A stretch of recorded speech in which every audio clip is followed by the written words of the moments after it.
Hola. Bueno, para la realización del trabajo elegí el grupo de preguntas número 5, que son las siguientes. ¿Cómo se relaciona la inclusión de los contenidos de educación sexual integral con la idea de justicia curricular planteada por Connell? ¿Qué plantea el autor en relación al concepto de justicia curricular y qué aportes al análisis de los contenidos escolares te resuenan como aspectos a reflexionar? ¿Qué comentarios, reflexiones, preguntas te surgen revisar desde tu propia experiencia?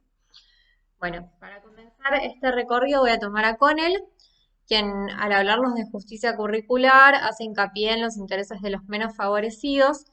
Entonces, en base a esto nos plantea que las cuestiones de género se lleven a cabo desde la posición de las mujeres y exponer la sexualidad desde la posición de los homosexuales. En esta misma línea, Santos Guerra nos dice que en la escuela, como en la sociedad, debe existir discriminación positiva hacia la mujer con el fin de compensar la desigualdad que durante siglos ha sufrido. Estas dos ideas me llevan a pensar en la importancia que tiene que quien decida el esquema del currículum tenga en cuenta estas consideraciones en cuanto a la educación sexual integral, y así enseñar a los estudiantes desde un lugar de respeto y sin tener a la procreación como eje principal de la explicación. Plantear a la sexualidad desde un lado meramente biologicista nos deja medio camino, no nos sitúa en un lugar de sujetos de deseo. Pensándolo desde mi experiencia personal, en las escasas clases que tuve de educación sexual, se trataba de la sexualidad desde el miedo y la vergüenza, el miedo al embarazo, a las enfermedades, y se trataba desde un lugar tan tabú que el espacio de la clase perdía seriedad y se convertía en un ámbito donde sentíamos vergüenza e inhibición respecto al tema.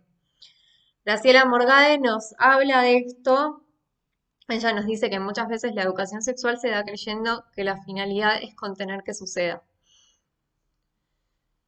En las escuelas a las que fui no se hablaba del deseo en absoluto, se trataba de la relación sexual como medio, como mero medio para la procreación.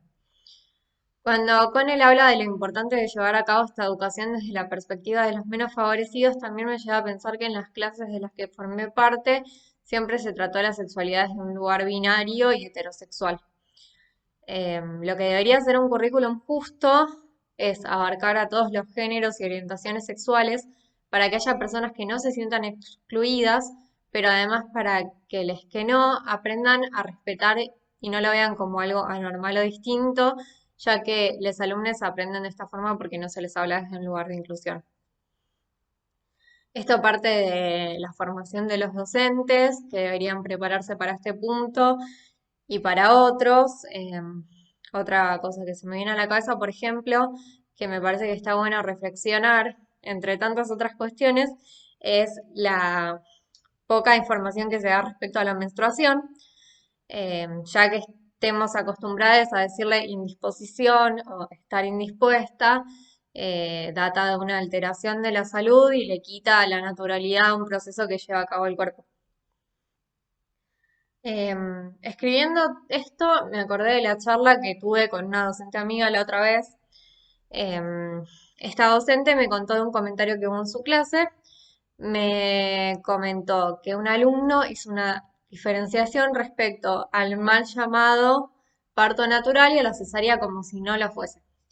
Mi amiga lo que hizo fue marcarle que tanto cesárea como parto vaginal son naturales y le señaló la mala costumbre del uso de este término. Así lo que hizo mi amiga fue en la cotidianeidad del aula, en una clase de arte, no omitir o dejar pasar el comentario, sino que introdujo educación sexual integral. Así que involucrar esta educación en las asignaturas y no solo implementarla en caso de una clase específica de educación sexual integral es parte de lo que sería un currículum justo y es brindar derechos a quien aprende. La propuesta de una educación integral debería ser justamente como propone esta palabra, ser desde la integralidad, abarcar a todos, todas y todes.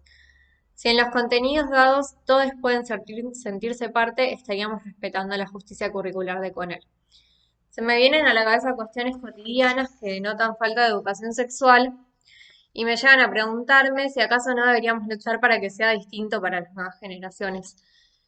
si el machismo y la homofobia, entre otras cosas, nacen de la educación, tenemos que luchar para incluir en el currículum una enseñanza justa que valore a todas las experiencias y no privilegie algunas sobre otras. Bueno, acá anoté una serie de preguntas que se me vinieron a la cabeza. Pienso, si la ESI ya era ley cuando yo iba al colegio, ¿por qué no era realmente llevada a cabo como tal con la seriedad que debería tener una ley de educación? Hoy en día, ¿podemos decir que se cumple y se supervisa correctamente su aplicación? Bueno, una cuestión que no pude dejar de lado son las clases de educación física que tuve.